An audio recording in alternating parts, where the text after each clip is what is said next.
Albert's found a pole with a string on it and he's pretending to fish. And he's really cute. He likes to sit right here. Move, Katie. No. Please. He likes to sit up on this cabinet. I want to try. Oh, and pretend to fish. Whoops, just broke a cup.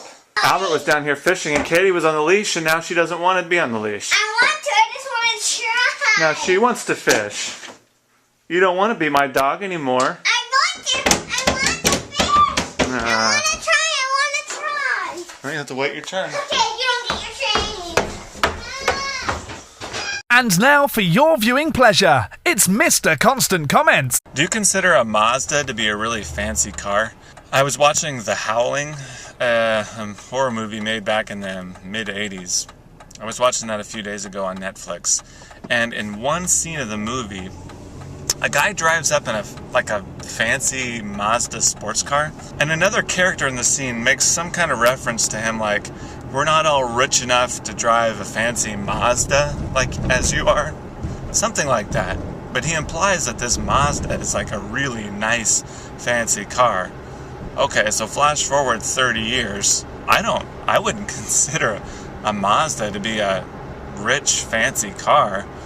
Maybe back then it was like an import, so it was considered to be kind of like a Mercedes or something like that. I don't know. But today, that statement sounds really weird. I would never think of a Mazda as like, ooh, a rich, fancy, extravagant luxury car by any means.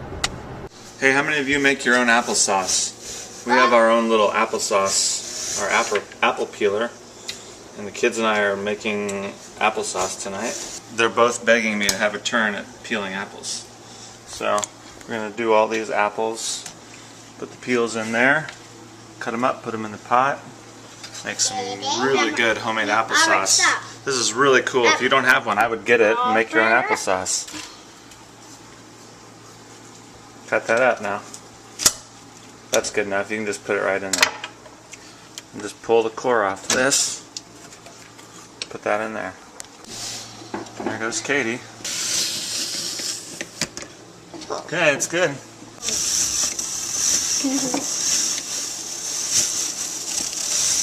Keep peeling. Okay. Can I ask them something? Albert was standing right here, and the knife was right here. He was close to the knife, and he almost cut himself. Oh my gosh. And now he is peeling a green apple. Alright, so we've been peeling for a while, and the pan is full. Yeah. We can fit more apples in that, but right now we're gonna take any spare George Brett cup you have laying around and fill it up with water. Pour the water in. Can I pour?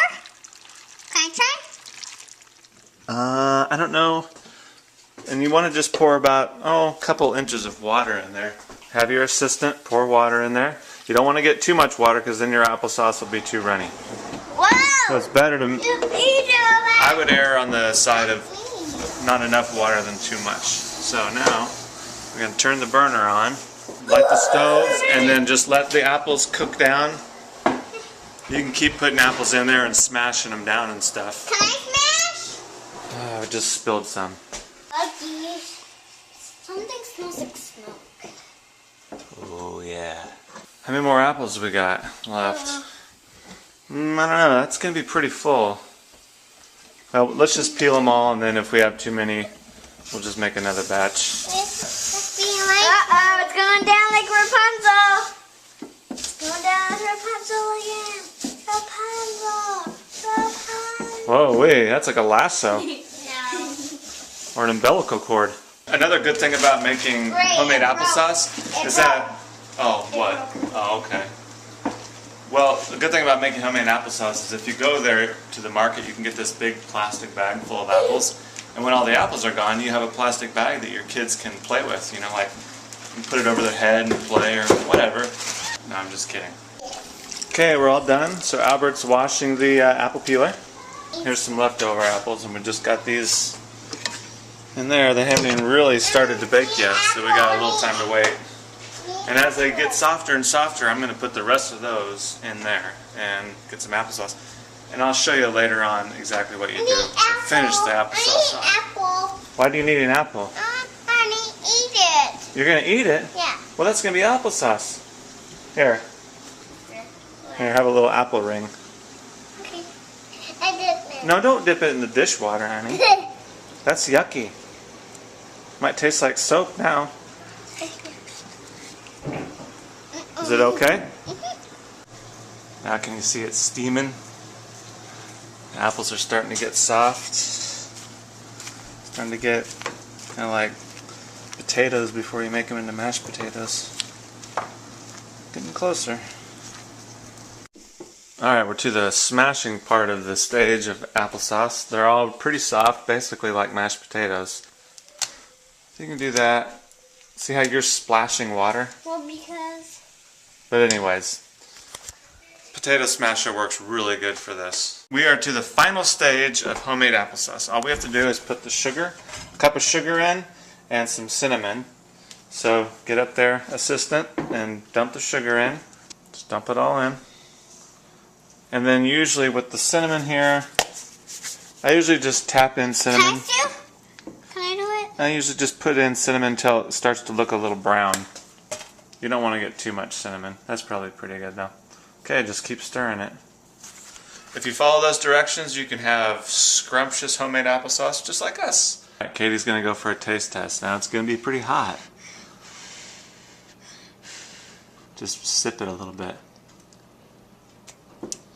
Does it taste good? I didn't taste it. Oh, you haven't tasted it yet? I was afraid. You're afraid? That was spoon's hot, that's why. Yeah. Do you have to videotape this? I have to, actually. Good? Good. Good? Success? Alright. Thus closes the homemade applesauce story. Uh-oh. Albert just walked in naked, but you're not going to see that. Subscribe!